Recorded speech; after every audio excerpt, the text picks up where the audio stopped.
Okay, so I'll make that 8:30 officially, so we'll start off here. Welcome and good morning everyone who's joined already, and I'll just do a little bit of introduction whilst we wait for the last few people to join. My name is Jack Southon. You're joining us for part 10 of our series of looking at the CIWEM Chartered competencies, and we'll be looking at C4 this morning. Do have a look back if you've missed any. They're recording all on the website. If you look on the events page, we've got a special page for this series, and we've got 2 more events to follow to bring us to a total of 12. As I said, we're looking at C4 this morning, which is your understanding, promotion and application of quality enhancement and quality assurance. So we're going to start on that in just a moment, but just to go through our normal introduction and format, we're going to introduce the competency, set out some key questions to look at, give some examples of how people have addressed this competency in the past, and then set some activities for this week, for today, and also for some activities that might undertake during the week. Finally, we will close out looking at cross-referencing to other accreditations if you're pursuing Chartered Scientist, Chartered Environmentalist, or Chartered Engineer. So without further ado, let's get started. So, looking at C4, I've highlighted the 3 words here, which are quite common to a lot of the competencies in that they set out at the first part of the question what they're actually looking for. So for C4, we're looking at the understanding, promotion, and application of quality enhancement and quality assurance. So the competency is all about quality enhancement and quality assurance, but in your write-up and your response to it, frame it around your understanding, your promotion, and your application. So we're going to go into that through the key questions, dig into that in a little bit more detail. So I should probably confess now that even when I wrote my competencies, and also even now, my definition of quality enhancement and quality assurance aren't a million miles away from each other. And so I think one of the challenges that can be in responding to this competencies, if people are similar to me, quality assurance we're very confident on. We know we've got a quite good definition of that, but quality enhancement is not a terminology that I tend to use in my industry or my colleagues do directly. So thinking about how you interpret that with it is quite an interesting thing to look at. So as we go through the key questions, keep in mind what you would define as quality enhancement and quality assurance, and whether they are different things to you, and how you respond to those in understanding, promotion, application. So looking at the key questions then, so do you or your organisation work to any QA or quality assurance systems, and that could be quality enhancement systems as well? Do you understand and comply with its requirements? So those 2 are really a couplet of key questions. Yes, your company may have a very well established quality assurance system, and your understanding of that is quite an important thing. But where you understand and you comply is demonstrating your application and your understanding. You may also promote that system and understanding of that system to others as well. So what we're looking for here around the key question is not just, yes, my company has one, because hopefully all companies do, but it's your understanding, your application, and your promotion of that system, and the various parts of it.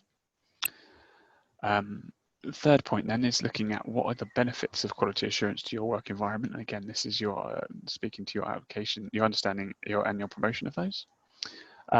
Have you developed any processes or procedures to ensure consistency of approach to the required standards? So this is looking at it from a slightly different way.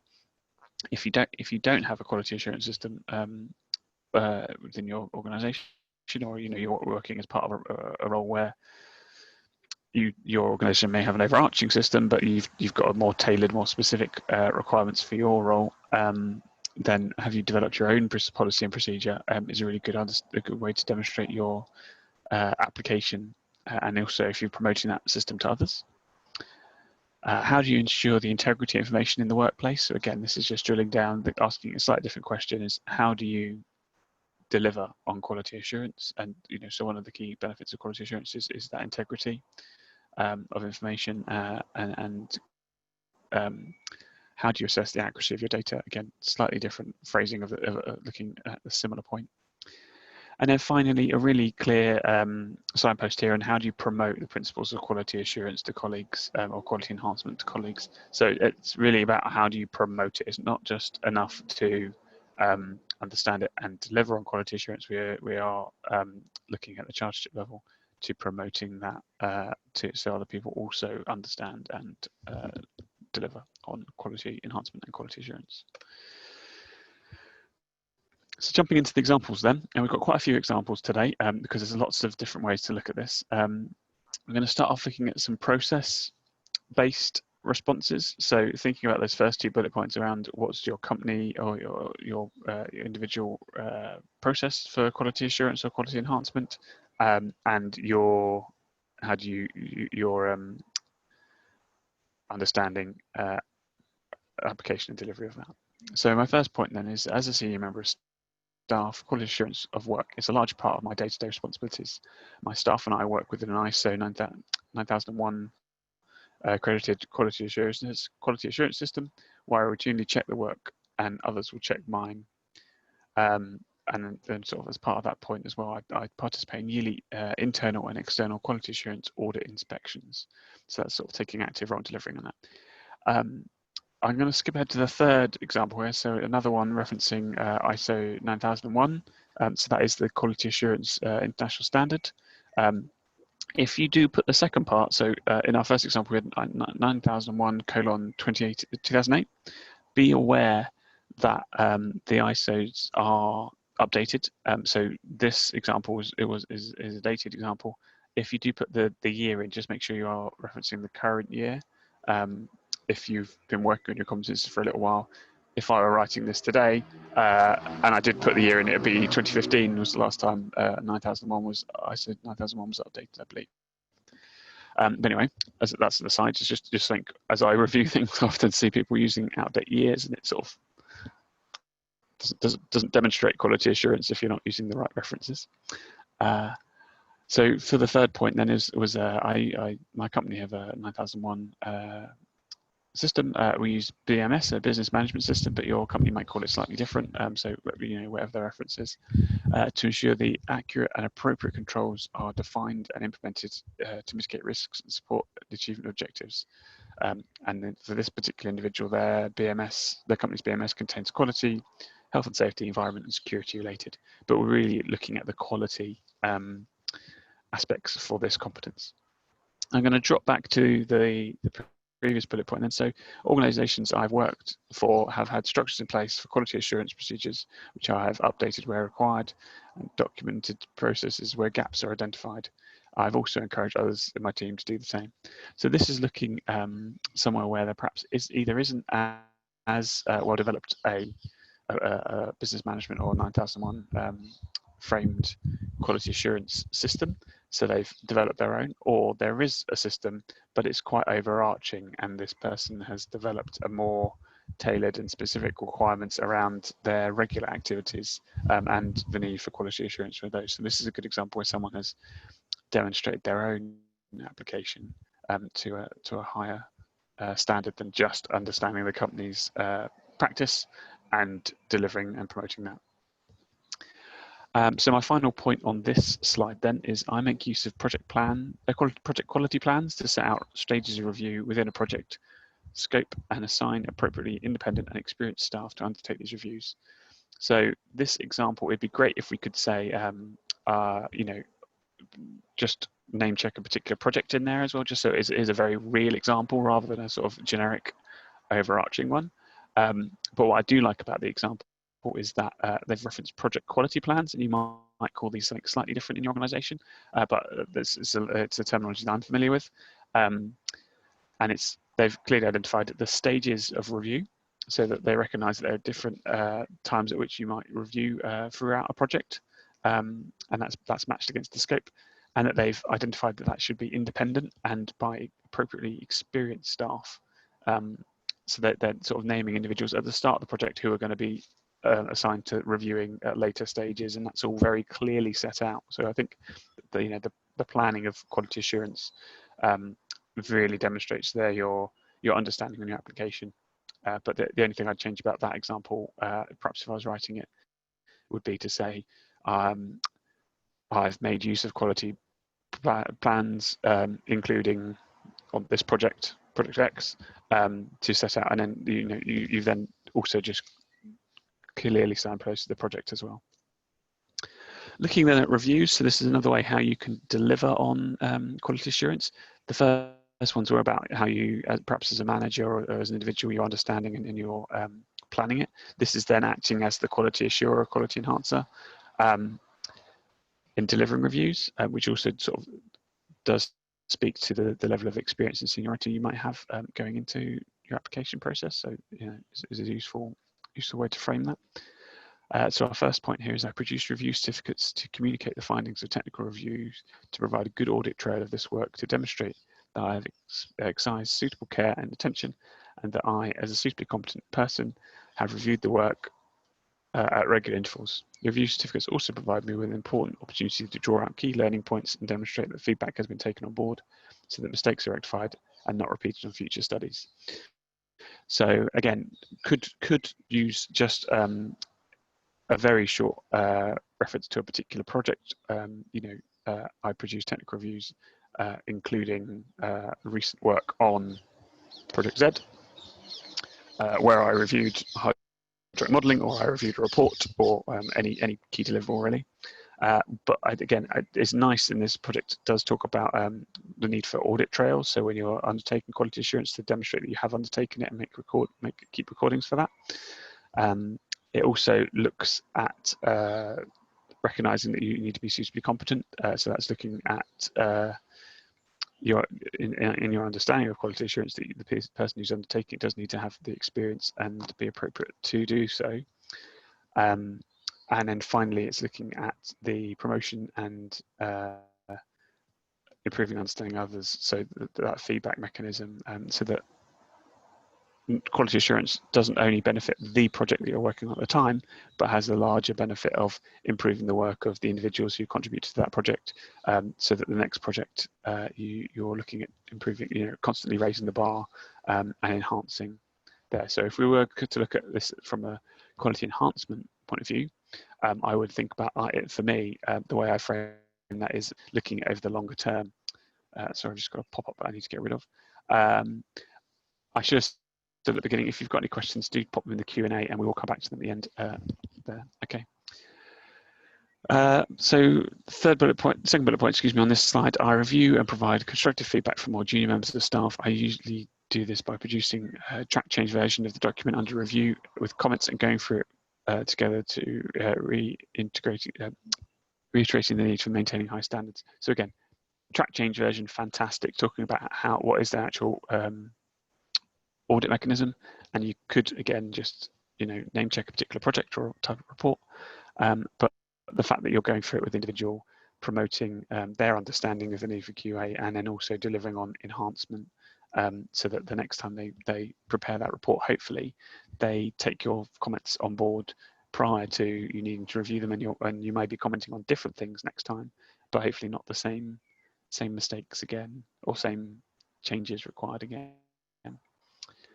And then a final one on this slide is I provide technical governance through technical reviews at concept and design stage for Project Y. So this one, it's really nice. It's named a particular project and it's done in very few words. As part of this, I sought to challenge assumptions, ensure compliance and drive achievement of the objectives. One of my objectives is that health and safety and environment considerations were appropriately embedded into all designs. So this is a nice example where the quality assurance that this person is delivering on is for a specific project, and they've also sort of clearly stated the areas that they're looking for in that. It's not just picking up typos. It's looking at actually one of my key things to make sure they're complying with the scope, and particularly in regard to health, safety, and environment considerations. And so that's I really like that example. Moving on. Just conscious of the time. There we go. So I work to assess standards, I work to asset standards, particularly modelling network, but also water network performance, water mains, design, leak control and pressure management, water quality and regulatory metering. So this is very much a water utilities example, but you might have different standards if you're working on a particular framework or a particular area of industry. You may have published requirements and standards, or even just general best practice that you are working to. And this individual's identified those standards, which is really fantastic to show their understanding of what is good practice, or what is the requirement. And in particular here, these are where we're meeting British standards as well. So it's a good example of their understanding. They could also say, where I review work, I review work to ensure that it meets those standards. And that could be self-quality assurance. It could be your individual work, reviewing it before you then pass it on to another person who reviews it. Or it could be that you're reviewing the work of others in already taking that secondary role. My role as report reviewer on Project X, so again, very quickly getting to the point of identifying a particular project, required me to check all outgoing reports. I followed a check and review system for all documents that were to be sent to the client or stakeholder. I checked the final reports against the scope and delivery requirements. So again, very clearly identifying what they did on that project. It doesn't necessarily speak to their directly to their understanding of why quality assurance is important, but it does very succinctly talk about demonstrate their application on a specific project, what they've done. So you could easily pair that with another one which perhaps better demonstrated their promotion of it and their understanding of why it's important. But it's a very nice succinct example there. I am responsible for the model review checklist based on established standards. The list is constantly evolving due to improvements that I made and changing requirements. I constantly engage with other staff and consultants to review changes to see what they are meeting the client's needs. So again, a bit of promotion in there, fantastic, lots of understanding, and also some application. So hitting all of those 3 points. It is looking at you could consider this to be a more generic example in that it's not naming a particular project, but actually the deliverable here for me is the model review checklist. So it's that is a specific project in and of itself that this person is undertaking, or perhaps more like a program to maintain that. So I think I like that as an example. I would perhaps, just to highlight that, maybe even capitalize that to make it clear that that is a thing, that is a specific project or deliverable that person's been working on, rather than just a generic process.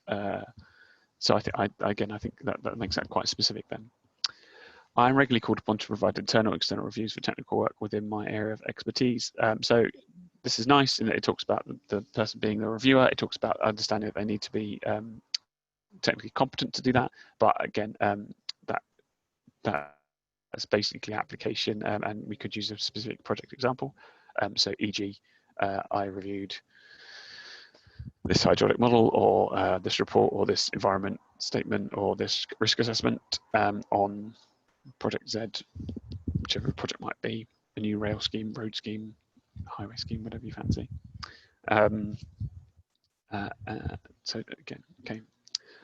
These are a couple of examples where people are looking at their application of it in a slightly different way as well. So not just reviewing reports. It's looking at perhaps different points in their career, how you can demonstrate quality assurance. So I maintain project registers of incoming and outgoing data to ensure a true record is kept. Evidence all data is suitably reviewed before being taken forward in the case of a format or sent out in the case of the latter. So looking at the day-to-day delivery on quality assurance through maintaining a data register, and also recognizing that data that comes in or goes out of a project organization needs to undergo quality assurance. So this individual is perhaps not undertaking that data review themselves, but is making sure that it does happen. So that is their application of quality assurance, is making sure the process happens. The second point here is then, throughout my career, I record and issue minutes from clients and project team meetings. These are essential for sharing information and ensuring that actions are followed up and a recording discussion of responsibilities. I also encourage verbal discussions and phone conversations be backed up by email, so that there is a permanent record. It's important that data is accurately recorded and stored if required for future use. Its information is fit for intended purpose and requirements of the meeting are met first time. So again, this is a different application that someone's done here. It's not that they're following a particular review process necessarily, or requirement of their BMS necessarily, but they've identified that in their delivery of their work that they have a lot of meetings with people when they need to keep many minutes of those or meeting records, and that could be formalized, or it could be that where they're having informal conversations, then following up with email correspondence, so they make sure there's a written record, which is a really good way of slightly alternative way of demonstrating this. And again, I think that's really valid here, in that it's demonstrating that you've got that audited. You can audit these later. You could then go back and assess delivery against these from there as well. So I won't dwell on that. I think this is my last slide of examples, but I put this together yesterday, and there were so many good examples. I did put quite a few in. Quality assurance is a critical process when delivering projects and doing day-to-day work to ensure robust technical outputs and reporting. In my role to date, I have successfully delivered project audits on regulatory data submissions, including a particular example here, a business plan data tables. So again, first part of that very clearly shows that person's understanding of quality assurance. The second part shows their application, and we could follow that up with just a point on their promotion, and that'd be a fantastic all-round competence there. As lead author on a particular type of report, I was responsible for responding to legal comments received during the quality assurance process. I robustly defended technical aspects and addressed competence received to ensure legal compliance. Again, fantastic example of delivery using a very specific project example there. Very happy with that one. I've produced audited decision support tool method statements for models used. Excuse me. These documents are modeling processes, including data inputs, model structure. There's a very a wide range of aspects here that the quality assurance. The important aspects of quality assurance procedures are validating outputs that have been an iterative process. I follow this process for all new scenarios to ensure compliance with and reliability of results. So this one again is very much a very specific example in that they're looking through those, and you could name a project there, but they've talked very much about their understanding and their delivery of quality assurance. And I think my final example on here then is model output. Model change control is important to ensure robust auditable results are produced. As an example of this, I maintain a structured filing system and logs all changes made and results to keep track of model developments. So again, that's a very much solid understanding of highlighting is important, and then also delivery. It doesn't speak to promotion, but you could very much follow that up with if relevant. And I have rolled this system out to my colleagues, or I train new graduates in how to use this and how to follow this practice, which is again to speak to your promotion of it. So moving on to our activities for today. So we're looking to see, the first point really is, what does quality enhancement and quality assurance mean to you? So take a moment just to reflect on those terms and jot down your elevator pitch response really of if someone's asked you what does quality assurance mean to you, how would you define it? It's a really useful thing to do, looking as you're drawing your competence together, but also before you go into your professional review. I could see that being a very useful question for a professional reviewer if they were trying to drill down a bit more on your understanding and your promotion of quality assurance. It might be, what does quality assurance mean to you? So having an answer for that, what does quality enhancement mean to you? Having an answer that you can pivot to on that would be great. What, if any, quality standards are you reviewing against? So if you've got established standards, and we saw a couple of examples there that you're working to, and that might be either best practice, it might be British standards, it might be industry guidance or client requirements. Describe how you take an active role to ensure quality assurance happens, and that could be as the reviewer, that could be as a project manager, or just someone involved in the project, making sure that all deliverables or all incoming data goes through the quality assurance process. And how do you evidence quality assurance? So again, this is looking at how do you make sure that it's auditable. What do you quality assure? So looking at different types of things there, and there's some examples: incoming data, technical work reports, outgoing deliverables, and so think about the different aspects that where quality assurance might be involved in your day-to-day work. And what is the best lesson you've learned from quality assuring of your own work? So this is just a more reflective question here for yourself, but can really prompt you to demonstrate your understanding and your promotion there. Have you shared this finding with others? So again, a promotion of quality assurance could be that you're sharing the findings of your quality assurance with others, so we can all benefit from that learning, either internally or externally. Okay, activities for this week, and then just as we come into a close, I just want to save some time for questions. Spend 15 minutes answering key questions, particularly think about, as I say, framing it around the understanding, promotion, and application. So those three distinct positions, and we've used activities in the past where we've asked you to highlight your different parts of your response for understanding, promotion, and application. So something you could do today. But all equally valid this week then is refresh yourself on your organization's quality assurance process if you have one. If not, think about how you undertake quality assurance, and maybe draft up a flow chart, which could be the start of a quality assurance process for your company that you could share with others, or you could use that to promote with others how you think quality assurance should happen and how it does happen. Check if you're ISO 9001 certified, which is great. Write 3 bullet points on what this means to you. So it's not just enough to say my company is 9001 quality assurance, quality management system. That's fantastic, but doesn't really speak to your understanding, promotion, or delivery on it. So those 3 bullet points on what that means to you, how you contribute to it, is really important. And list the last 3 projects that you've been worked on, and think about the stage of quality assurance that occurred or should have occurred, and how did you contribute to this. So just really thinking about your delivery on quality assurance there, and perhaps how you might have promoted that as part of your delivery. Very briefly then, those are the cross-references looking at other accreditations. So if you're looking at chartered engineer, chartered scientist, chartered environmentalist, there's some quite nice, easy cross-references there, composed to some of the other competencies that we look at. I won't dwell on the tips, so we can just go straight into questions, but do remember it's all about what you're doing, so don't talk about what your company's doing too much. Think about if you do, reflect on your contribution or your understanding of that. We've previously mentioned the Fasttrack to membership course. There is another date, I believe, available for booking. Do have a look at that. So the link is at the bottom there, CIWEM training and Fasttrack to Chartership, or do speak to the learning team, which is learning@ciwem.org. And I'm sure they'll be pleased to talk to you about the benefits of that course. It has been designed to dovetail with what we're delivering here, so hopefully we should support you if you are able to, if you're looking for a chargeable course to provide you a bit more individual support. The mentoring platform is also live. I did suggest last week that it was open to everyone, but you do require a CIWEM membership number as you sign up. So apologies if I gave out misinformation there, but do have a look at the different grades of membership. You don't have to be a charter member. You could be any grade of membership. So if you're looking for a non-charter member as well, whilst you progress your charter membership, then that's a great way to get access to this, or indeed any of the other graduate student memberships also count. And it's not just for chartered water environmental manager.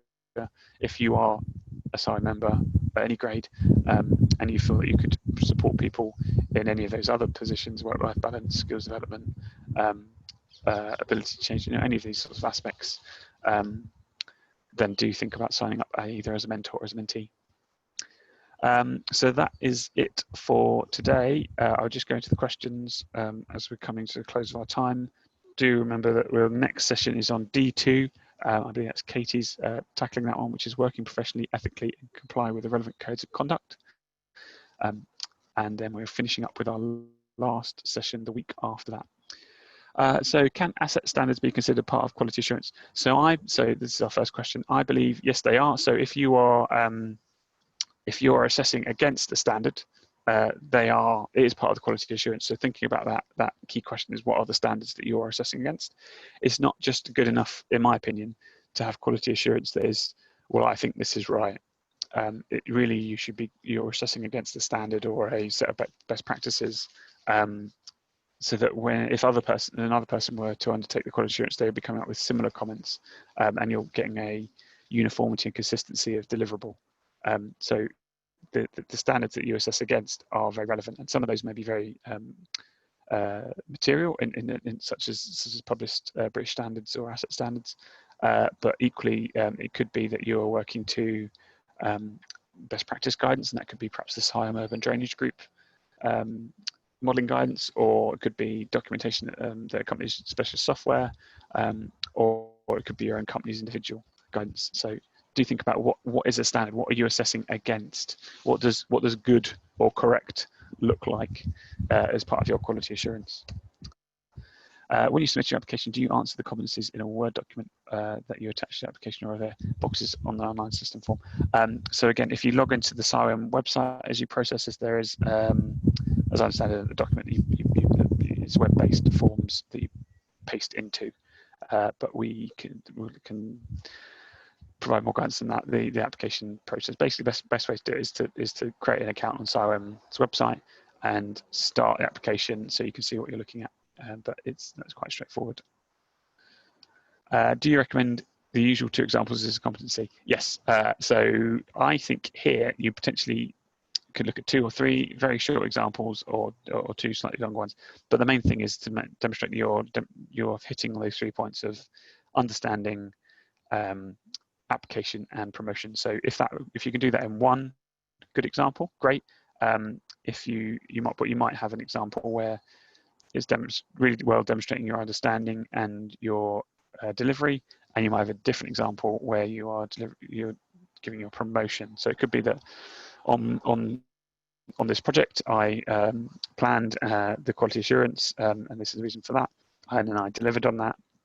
But it could then be, as a second example, a part of your role is to mentor and support new staff joining your company and train them on the quality process so that they then can use that for their own systems, for their own work when they're doing it. So again, those are 2 examples that complement each other quite well.